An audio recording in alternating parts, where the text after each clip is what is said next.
और अब बात करते हैं उस विकास प्राधिकरण की जो बुलडोजर चलाने के लिए चर्चा में रहता है। जी हां, मैं बात कर रहा हूं प्रयागराज विकास प्राधिकरण की। पूरे प्रयागराज में जहां भी अवैध इमारत है उस पर इस विकास प्राधिकरण की नजर है। लेकिन आपको जानकर हैरानी होगी कि प्रयागराज विकास प्राधिकरण की खुद की बिल्डिंग का नक्शा पास नहीं है, क्योंकि हाईकोर्ट पिछले 3 साल से नक्शा दिखाने को कह रहा है और विकास प्राधिकरण बार बार मोहलत मांग रहा है। इस बार हाईकोर्ट ने साफ कह दिया है, अगर अगली सुनवाई में नक्शा नहीं दिखाया तो सख्त कार्रवाई की जाएगी।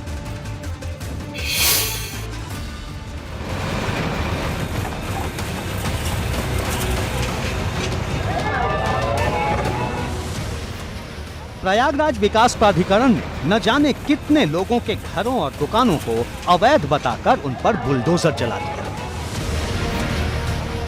कभी कभी तो कार्रवाई ने इतना तूल पकड़ा कि मामला सर्वोच्च अदालत की दहलीज तक पहुंच गया और सियासी दलों ने भी मोर्चा खोल दिया।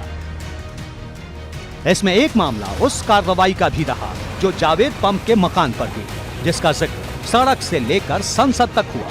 लेकिन जिस प्रयागराज विकास प्राधिकरण ने नक्शा न होने पर सैकड़ों इमारतों को मिट्टी में मिला दिया, उसी विकास प्राधिकरण की खुद की बिल्डिंग का नक्शा पास नहीं है। इतना ही नहीं, प्रयागराज विकास प्राधिकरण के दफ्तर का भी नक्शा अभी तक पास नहीं हुआ है।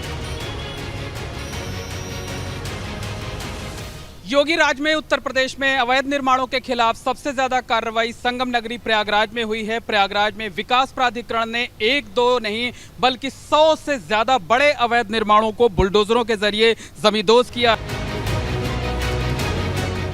मामला विकास प्राधिकरण की बिल्डिंग का है, इस वजह से सुनवाई कोर्ट में हो रही है। वरना अगर किसी और की इमारत होती तो इसी विकास प्राधिकरण का बुलडोजर उसके दरवाजे पर खड़ा होता। हाई कोर्ट ने इस मामले में एक बार फिर सरकारी अमले को फटकार लगाई है। हाई कोर्ट ने पीडीए के कमिश्नर को 6 सितंबर को फिर से व्यक्तिगत तौर पर कोर्ट में तलब कर लिया है। ये अल्टीमेटम दिया है कि अगर इस आखिरी मोहलत पर भी नक्शा पेश नहीं किया गया तो कोर्ट सख्त कार्रवाई करेगी। ये जानकर हैरानी होगी कि प्रयागराज विकास प्राधिकरण का दफ्तर जिस बिल्डिंग में है उस बिल्डिंग का ही नक्शा पास नहीं है। इस मामले की जानकारी 3 साल पहले इलाहाबाद हाई कोर्ट में दाखिल की गई एक जनहित याचिका में हुई। जनहित याचिका इसी बिल्डिंग के दुकानदार ने दाखिल की थी। इरशाद उर्फ गुड्डू नाम के दुकानदार ने दाखिल की थी। उसी में ये तथ्य सामने आया था कि विकास प्राधिकरण की बिल्डिंग का नक्शा पास नहीं है। दरअसल प्रयागराज विकास प्राधिकरण का दफ्तर शहर के सबसे पॉश इलाके सिविल लाइंस की इंदिरा भवन बिल्डिंग में स्थित है। इंदिरा भवन का निर्माण खुद प्रयागराज विकास प्राधिकरण ने ही 1986 में कराया था। 10 मंजिला इस इमारत को प्रयागराज में पहली मल्टी स्टोरी बिल्डिंग कहा जाता है। इस बिल्डिंग के 7वें और 8वें फ्लोर पर प्रयागराज विकास प्राधिकरण का खुद का दफ्तर है। बिल्डिंग में कई दूसरे सरकारी विभागों और सार्वजनिक उपक्रमों का दफ्तर होने के साथ ही दर्जनों दुकानें भी हैं। मांग हमारी ये थी कि यहाँ पर इंदिरा भवन में अवैध कब्जा था। पोडियम, गैलरी और बिना अनुमति की दीवार तोड़ के शटर लगा लिया गया है, वो सब अवैध कब्जा था। तो हमने शिकायत किया, कोई कार्रवाई नहीं, तो मैंने PIL दाखिल किया। PIL में इंक्रोच हटाने के लिए आदेश हुआ, लेकिन कोर्ट से ये हमने मांग किया कि साहब इनका सैंक्शन नक्शा मांगा जाए। क्योंकि जहाँ भी कार्रवाई करने जाते हैं तो वहाँ पे पहले उसका लेआउट मांगते हैं, सैंक्शन नक्शा मांगते हैं, स्वीकृत नहीं होता है तो वहाँ पे ध्वस्तीकरण की कार्रवाई करते हैं। पिछले 25 सालों में ही ये इमारत अब कई जगह से दरकने लगी है। बिल्डिंग में बड़े पैमाने पर अतिक्रमण भी है।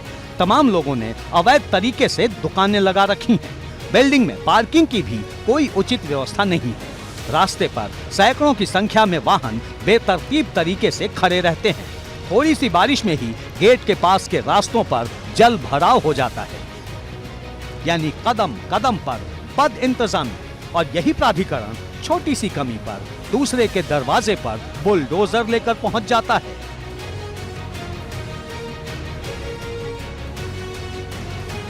समस्या सबसे बड़ी यहाँ पर ये स्टार्टिंग जो हुई वो तो अवैध शटर को लेकर के हुई, इंक्रोचमेंट को लेकर के हुई।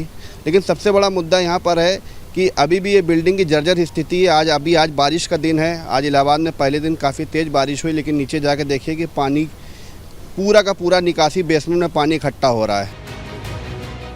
हैरानी की बात तो ये है कि पिछले 3 सालों से इस मामले को लेकर हाई कोर्ट में सुनवाई हो रही है, लेकिन आज तक प्राधिकरण नक्शा पेश नहीं कर पाया है। इस बार जब सुनवाई हुई तो नए नवेले कमिश्नर विश्वास पंत पेश हुए, जिन्होंने 36 घंटे पहले ही चार्ज संभाला था। अब अगली सुनवाई 6 सितंबर को होगी। कोर्ट ने साफ कह दिया है कि अगर 6 सितंबर की सुनवाई के दौरान नक्शा पेश नहीं हुआ तो कड़ी कार्रवाई की जाएगी।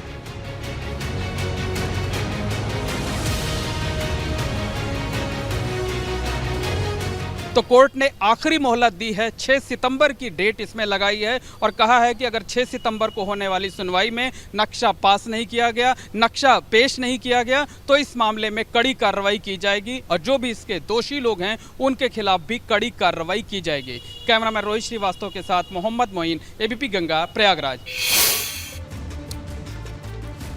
शहरों के विकास में जितनी भूमिका विकास प्राधिकरण की होती है, उतनी नगर निकायों की। हर शहर को स्मार्ट बनाने और उससे ज्यादा ताकतवर बनाने के लिए आज बड़ा फैसला किया गया है। कैबिनेट मीटिंग में कुछ नए नगर निकायों को मंजूरी मिली है, तो 3 नगर पंचायतों का विस्तार हुआ है। पूर्वांचल से लेकर पश्चिमी यूपी तक के कई निगम इसमें शामिल हैं।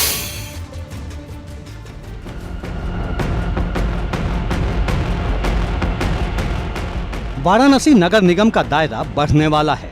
योगी कैबिनेट ने इस पर मोहर लगा दी है। सीमा विस्तार के बाद वाराणसी करने का फैसला हुआ है। इसके साथ ही शुजाबाद नगर पंचायत को भी वाराणसी नगर निगम में शामिल कर लिया गया है। पिछली कैबिनेट में पिछले दिनों 18 नई नगर पंचायतों का गठन हुआ, 18 का सीमा विस्तार हुआ और 2 नगर पालिकाओं का भी विस्तार हुआ था। तो इस प्रकार 734 में 18 नए नगर निकाय जुड़ गए थे और आज के निर्णय से डेरवा बाजार प्रतापगढ़ का एक नई नगर पंचायत के रूप में सृजन हुआ है। तो इस प्रकार कुल मिलाकर के 752 होते हैं, जिनमें से 753 होते हैं, जिनमें से एक प्रस्ताव के तहत 2 नगर पालिका और पंचायत का अस्तित्व खत्म हुआ है। तो आज की स्थिति में, अभी की स्थिति में, आज के निर्णय के बाद हमारे कुल 751 नगर निकाय रह जाते हैं। पहले राज्य में 734 नगर निकाय थे। पिछले कैबिनेट में 18 नई नगर पंचायतों का गठन हुआ। 18 नगर पंचायतों का सीमा विस्तार किया गया था। साथ ही 2 नगर पालिका परिषद का भी विस्तार किया गया था। अब योगी सरकार ने प्रतापगढ़ की डेरवा बाजार को नई नगर पंचायत के रूप में वजूद में लाने का प्रस्ताव पास किया है। इसके साथ ही फतेहपुर की खागा, शाहजहांपुर की निगोही और सोनभद्र की सोनभद्र नगर पंचायत के विस्तार को मंजूरी दी गई है। साथ ही नगर पालिका परिषदों के विस्तार पर भी मुहर लगाई गई है। जरा इस लिस्ट पर गौर करें। बुलंदशहर की अनूप शहर, गाजियाबाद की मोदी नगर, मुरादनगर, लोनी, शामली की कैराना और मुजफ्फरनगर की खतौली समेत कई नगर पालिका परिषदों के विस्तार को मंजूरी मिल गई है। अब इन तमाम नगर निगमों, नगर पंचायतों और नगर पालिका परिषदों में मुख्यमंत्री नगर सृजन योजना के तहत विकास के बड़े काम किए जाएंगे। इसके लिए मास्टर प्लान तैयार किया जाएगा। जनप्रतिनिधियों की सलाह से यहाँ रोड, ड्रेनेज, स्ट्रीट लाइट और कम्युनिटी हॉल के निर्माण के साथ ही जगह जगह टॉयलेट्स भी बनाए जाएंगे। पार्क से लेकर ओपन जिम तक की सुविधा दी जाएगी। पूरी तैयारी इस बात की है कि छोटे शहरों के लोगों को भी वो तमाम सुविधाएं हासिल हों जो महानगरों में मिलती हैं। एबीपी गंगा के लिए लखनऊ से अनुभव शुक्ला के साथ ब्यूरो रिपोर्ट।